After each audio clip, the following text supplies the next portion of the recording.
Good morning. कैसे हैं आप सभी अच्छे होंगे उम्मीद करती हूँ, और मैं भी अच्छी हूँ। और अभी नवरात्रि चल रहे हैं तो सभी अच्छे ही होंगे। माता रानी घर में आई हुई हैं, और जब माता रानी घर में होती है ना, ये 9 दिन इतने ज़्यादा अच्छे लगते हैं, इतना सुकून मिलता है, बहुत ही अच्छा लगता है। भगवान सच में कह नहीं सकते हैं, इतना ज़्यादा अच्छा लगता है। और वैसे तो पूजा तो हम डेली ही करते हैं, लेकिन इन 9 दिन की बात अलग होती है। सच में एक मतलब एक रूटीन सा चेंज हो जाता है, और एक हमें चिंता सी होती है कि हाँ मुझे मतलब पूजा पाठ करना है। पूजा पाठ तो हम रोज़ करते हैं, लेकिन थोड़ा सा चेंज हो जाता है। तो फिर गाइस मैंने यहाँ पर झाड़ू लगाने के बाद आ गई थी किचन में, और फिर रात को मैंने छोले भिगो दिए थे, और इसमें थोड़े से आलू डाल ले रही हूँ। तो आलू मैं छोले में नहीं डालूँगी। अब हमारे घर में क्या है, हम 2 से 3 4 लोग हैं, ठीक है। सबकी फरमाइशें अलग अलग हैं, कोई कुछ नहीं खाता है तो कोई कुछ नहीं खाता है। अब छोले बेटी को पसंद हैं, तो वो स्कूल लेके जाएंगी लंच में छोले पूड़ी।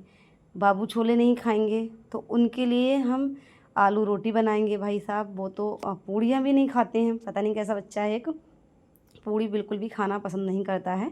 कभी मोबाइल में बिजी हो तो उसे गलती से खिला दें तो खा लेगा, वरना बस उसे आलू रोटी पसंद है। तो 2 बच्चे हैं, दोनों के लिए बस हर रोज़ एक नई नई फरमाइश कर देते हैं। लेकिन माँ क्या करे, माँ का तो काम होता है, अपने बच्चों की खुशियों के लिए वो कुछ भी कर जाती है। वो चाहे कुछ तकलीफ़ में हो, उसकी इच्छाएं पूरी हो या ना हो, उसकी मर्ज़ी का हो या ना हो, बनाना चाहे या ना चाहे, लेकिन बच्चे जब फरमाइश करते हैं तो वो अपने बच्चों को हर हाल में खुश देखना चाहती है। तो इसलिए वो अपने बच्चों के लिए सब कुछ कर जाती है, अपने आप को तक भूल जाती है, अपने परिवार, अपने पति और बच्चों के लिए। तब जाके कहीं एक परिवार बनता है सच में। तो यहाँ पर हमारे छोले उबल गए थे, एक तरफ हमने छोले रख दिए थे और एक तरफ हमने चाय रख दी थी। और फिर उसके बाद तब तक मैंने टमाटर प्याज ये काट कर लिया था, और कट करने के बाद बिल्कुल पीस कर दोनों चीज़ें रख ली। देखिए मिक्सी तो है नहीं हमारे पास, तो हमें सिलबट्टे से ही पीसना पड़ता है। तो हमने सारी तैयारी करके रख ली है। आलू उबल गए थे, आलू छोले। तो फिर मैंने यहाँ पर साग रख दिया था उबलने के लिए, इसमें थोड़ा सा उड़द की दाल डाल दी थी। तो गैस साग को रख देंगे उबलने। थोड़ा सा हमने इसमें नमक डाल दिया है। नमक अगर पहले डाल दो ना तो स्वाद थोड़ा बढ़ जाता है। अगर हम ऊपर से नमक डालते हैं ना, थोड़ा उतना स्वाद नहीं आता है। अगर आप उबालते समय साग उबालें और उसमें नमक डाल दें ना, तो बहुत अच्छा स्वाद आ जाता है। तो एक तरफ मैंने रख दिया है साग, और एक तरफ हम छौंकेंगे छोले, क्योंकि 7 बज चुके हैं और बेटी 7:30 बजे निकल जाती है। तो सबसे पहले मैंने पापड़ भूनने वाली तो नहीं थी, बेटी बोली पापड़ भून दो, तो इसलिए मैं पापड़ भूनने लग गई। और पापड़ के हिसाब से तेल इसमें था कम, लेकिन तेल गर्म हो गया था, तो मैंने कहा चलिए अब इसे भून देते हैं। तो कम तेल में ना पापड़, अगर कचड़ी पापड़ भूनो तो ठीक से भूनते नहीं हैं। तो यहाँ पे अच्छे से ना भून नहीं रहे थे, तो मैंने ज़्यादा नहीं 2-3 ही भूने थे। कढ़ाई भी तेज़ हो गई थी, और फिर मैंने इसमें डाल दिया जीरा, तेज़ पत्ता और थोड़ी सी हींग। खड़े मसाले हमारे पास थे नहीं, तो इसलिए वो मैंने नहीं डाले। वैसे मैं छोले सिंपल ही बनाती हूँ, ज़्यादा मसाले वसाले नहीं डालती हूँ। बच्चे खाते हैं, खाना पसंद भी नहीं करते हैं, तो सिंपल ही बना देती हूँ। वही नॉर्मल हल्दी मिर्च, पिसा हुआ धनिया, थोड़ा सा गरम मसाला, थोड़ा सा सब्ज़ी मसाला। छोले मसाला सब्ज़ी मसाला बात एक ही होती है, कोई उसमें फ़र्क नहीं होता है। तो बस यही सारी चीज़ें डालकर और सिंपल बना देती हूँ गाइस।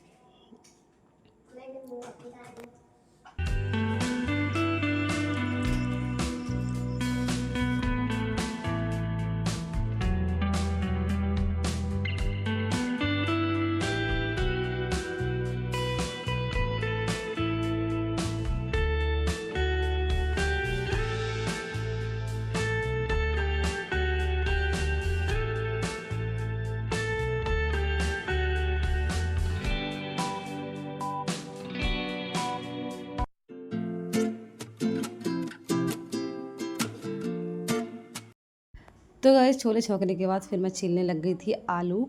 तो एक गैस पे जब तक छोले बनेंगे, तब तक हम दूसरी गैस पर अपने आलू को तड़का लगा देंगे।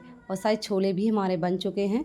तो देख लेते हैं छोले बने हैं कि नहीं बने हैं। तो एक तरफ फ्राई पैन में हम आलू छौंक देते हैं, क्योंकि कढ़ाई को फिर धोना पड़ेगा, इसलिए हम कढ़ाई में नहीं छौंकेंगे, क्योंकि थोड़ा जल्दी जल्दी कर देती हूँ। टाइम भी हो गया है बाबू के भी स्कूल का, और बेटी का तो हो ही गया है। बस फटाफट से पूड़ियाँ निकाल देते हैं फिर। तो गैस छोले बनके हमारे हो गए हैं तैयार। तो सबसे पहले आलू को हम तड़का लगा देते हैं, उसके बाद पूड़ियाँ लगाएंगे इसी फ्राई पैन में। आपने अक्सर देखा होगा हम इसी फ्राई पैन में पूड़ियाँ निकालते हैं, हम कढ़ाई को यूज नहीं करते हैं। पूड़ियों के लिए बिल्कुल भी कढ़ाई यूज नहीं करते हैं, क्योंकि कढ़ाई बिल्कुल जल जाती है, फिर बहुत ज़्यादा उसमें मेहनत करनी पड़ती है। तो इसलिए मैं फ्राई पैन में ही पूड़ियाँ निकाल देती हूँ। जब बहुत ज़्यादा निकालती हूँ ना, तब मैं कढ़ाई का यूज करती हूँ, और जब अपने लोगों के लिए पूड़ियाँ बनाती हूँ तो बस इसी में निकल जाती हैं, क्योंकि 4 लोग हैं तो लल्ला तो पूड़ी खाता नहीं है, खाएगा तो सिर्फ एक। फिर 4 मैं खाती हूँ, 4 बेटी और 4 हस्बैंड, इससे ज़्यादा कोई पूड़ी खाता है नहीं। तो इतनी पूड़ियाँ आराम से इसमें निकल जाती हैं, कोई दिक्कत होती नहीं है गाइस। और ये तो काला ही, तो इसे घिसने की कोई ज़रूरत ही नहीं है। और जो चीज़ मतलब काली नहीं है, अगर उससे हम साफ़ नहीं करेंगे तो वो दूर से दिखेगी तो अच्छी नहीं लगती है मुझे।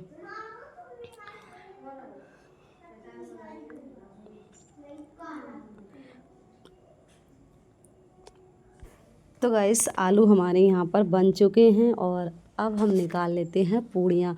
तो गाइस इसमें डाल लेती हूँ तेल, और तेल हमने खौला के रख लिया है पूड़ियों के लिए, इसलिए ताकि उसमें ना महक ना आए। सरसों के तेल में पूड़ियाँ बनाती हूँ, रिफाइंड बिल्कुल भी यूज नहीं करती हूँ। मैंने बहुत ज़्यादा रिफाइंड यूज किया था, तो हस्बैंड को रिफाइंड खाने के लिए डॉक्टर ने मना कर दिया, उन्हें हार्ट प्रॉब्लम है इस वजह से।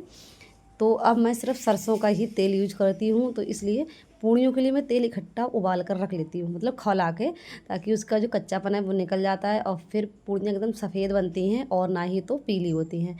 तो कभी भी आपने देखा होगा हमारी पूड़ी जो है वो पीली नहीं होती हैं। अगर आप ऐसे ही नॉर्मल तेल में बनाएंगे पूड़ियाँ, तो पूड़ियों में महक भी आती है और पीली भी हो जाती हैं। तो जब भी अगर आप सरसों का तेल, जब भी पूड़ियाँ बनाएं, तो सरसों का तेल अच्छे से खौला के, को धुआँ निकलने लगे, उसे एक ही बार में बना के रख लो, रोज़ रोज़ की आपको झंझट ही ख़त्म हो जाएगी।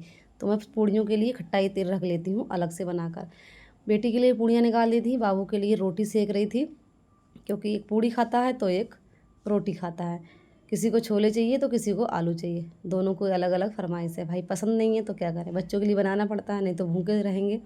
बच्चे ऐसे हैं आजकल के, बड़े नखरे होते हैं आजकल के बच्चों को, कि हमें ये नहीं खाना, हमें वो नहीं खाना। हमारे समय में तो बस खाना है तो खाओ, वरना भूखे रहो, पर ऐसा अब नहीं है गाइस।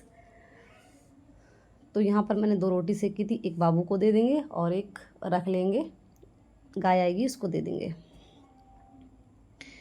अब उसके लिए मैंने सेब काट दिया है, वो सो के उठ गया है, तो सबसे पहले तो वो सेब खाएगा। तो सेब दे देते हैं काट कर, चाय पीने से अच्छा है कि वो सेब खा लेगा। और एक तरफ मैंने सेब काट दिया है, दूसरी तरफ उसका टिफ़िन भी फटाक से हम पैक कर देते हैं, और फिर बस उसे नहला के तैयार करने की बस काम रह जाएगा। जब तक वो सेब खाएगा तब तक हम अपना साग भी अच्छे से तड़का लगा लेंगे। फिर हमारा काम जो है वो सफाई का सिर्फ रह जाएगा। और इतना काम करने के बाद फिर मैं बाबू को जाऊंगी स्कूल छोड़ने के लिए, और स्कूल से छोड़ने के आने के बाद फिर करेंगे हम पूरी सफाई, झाड़ू पोछा, किचन को साफ़ करेंगे।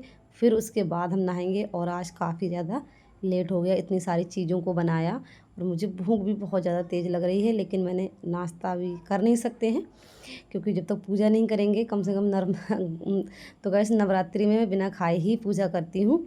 और वैसे नॉर्मल पूजा करती हूँ जब, तो मैं खा के भी कर देती हूँ, क्योंकि मुझे ना ज़्यादा देर तक भूखा रह नहीं मिलता है। अभी हालत ऐसी है नहीं, बहुत ज़्यादा मतलब वीकनेस की वजह से तबीयत ठीक नहीं रहती है, तो इसलिए भगवान जी भी कहते हैं भूखा रहना ज़रूरी नहीं है, बस हमें आप कहते हैं कि ना मन से मानो, वो ही सबसे बड़ी पूजा है। ये नहीं होना चाहिए कि मन में राम बगल में ईंट है और राम मिले तो खूब है पीटे, एक कहावत है ना। तो बस मन में होना चाहिए, आपका मन कितना सच्चा है, भगवान को कितना मानता है, वो मैटर करता है, भूखे रहना ज़रूरी नहीं है। तो फिर गाइस बाबू को छोड़ा स्कूल, और अब हम आ गए अपनी किचन में। तो सबसे पहले अपनी गैस को साफ़ करेंगे, और बर्तन हमने धो लिए हैं, अब हमारी तरफ सफाई का काम रह गया। तो किचन साफ़ करने के बाद फिर हम जाएंगे अपने रूम में, सबसे पहला किचन। बच्चे उठ गए हैं, हस्बैंड भी उठ गए हैं, तो अब बिस्तर सब कुछ ठीक करेंगे। और देखिए यहाँ पे सनलाइट आ रही है, आपको ऐसा लग रहा होगा जैसे बल्ब जल रहा है यहाँ पे, पर ऐसा नहीं है। ये सनलाइट की वजह से आप देख सकते हो कितना ज़्यादा यहाँ पे ये जो व्यू है कितना ज़्यादा खूबसूरत लग रहा है। यहाँ पर इधर एक थोड़ा सा ना रोवा टाइप का बना हुआ है, गांव में बोलते हैं रोवा, दीवार में रोवा जैसे बनवा देते हैं ना, वो बना हुआ है। तो इधर से सीधे रोशनी यहाँ पर आ रही है और एक कांच की बोतल है और उसमें मिनी प्लांट है ना, तो इस वजह से कितना ज़्यादा ये खूबसूरत लग रहा है। अभी लाइट चलेगी ना तो थोड़ा सा अंधेरा अंधेरा सा हो रहा है। और अब मैं पहुँच गई हूँ रूम में, तो लाइट आ गई है गाइस। अब आप देख सकते हो हमारे बेड की हालत कितनी ज़्यादा ख़राब हो रही है। जितने टॉवल हैं, जो भी कपड़े हैं, सारे बेड पर होते हैं सुबह के टाइम। बस फटाफट से बच्चों को तैयार करना, नहाना, और बच्चों हस्बैंड की तो आदत ही होती है कि बस टॉवल में हाथ पोंछे और बेड पे डाल लो। तो अब चलिए अपना बिस्तर सबसे पहले ठीक करते हैं।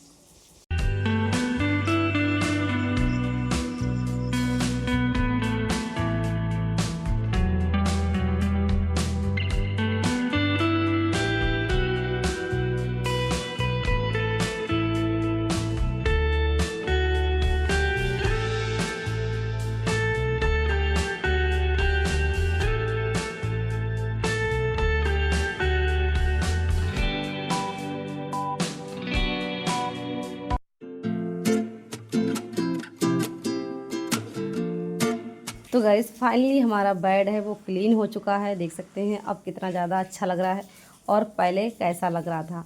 और अब लगा देते हैं झाड़ू दोबारा से, सुबह तो लगाई ही थी, अब दोबारा से लगा देते हैं ना, थोड़ा बहुत कूड़ा हो ही जाता है। और फिर उसके बाद पोछा लगाएंगे। तो सबसे पहले थोड़ा सा ना कुछ खा लेते हैं, अनार छील कर खा लेंगे, उसके बाद फिर हम नहाकर पूजा करेंगे गाइस। अनार खाने में कुछ नहीं है, तो अनार खा लेते हैं छील कर, फिर नहाने जाएंगे और पूजा करेंगे। और अभी समझ टाइम हो गया है 10 बज गए हैं फ्रेंड्स, क्योंकि बाबू को छोड़ने गए थे, फिर हमने 1-2 रूम देखने के लिए गए थे, क्योंकि मुझे ना ये रूम चेंज करना है, इस वजह से फिर उसमें काफ़ी टाइम लग गया, 1 घंटा चला गया था उधर। बाबू को गए थे हम 8 बजे छोड़ के, और फिर वहाँ से हम लौट कर आए 9:30 बजे।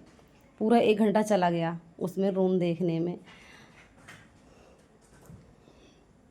तो झाड़ू लगा दी है, फिर आ गए हम किचन में, झाड़ू लगा दी, पोछा लगा दिया था, फिर हम आ गए किचन में। और यहाँ पर हमने ले लिया एक अनार, और अनार को लेते हैं छील, और फिर अनार खा के फिर गैस नहाने चले जाएंगे, और नहाकर कपड़े भी धोएंगे, कपड़े भी बहुत सारे हो गए हैं धोने के लिए।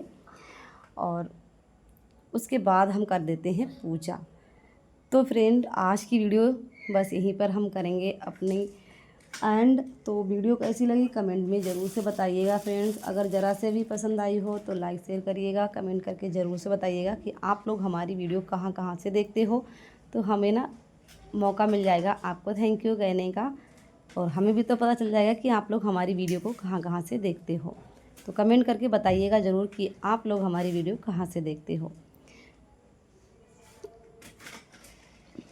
तो फिर मिलूँगी नई वीडियो के साथ, नई सुबह के साथ। तो मैं खा रही हूँ अनार, तो गाइस आप लोग भी खा लीजिए आके। तो अगर वीडियो थोड़ी सी भी पसंद आई हो तो लाइक ज़रूर करिएगा। फिर मिलती हूँ नेक्स्ट वीडियो में, तब तक के लिए बाय बाय, जय माता दी। और अपना प्यार और सपोर्ट बनाए रखिएगा गाइस। और यहाँ पर हमने अपनी पूजा भी कर दी है। जय माता दी। फिर मिलेंगे नई वीडियो में।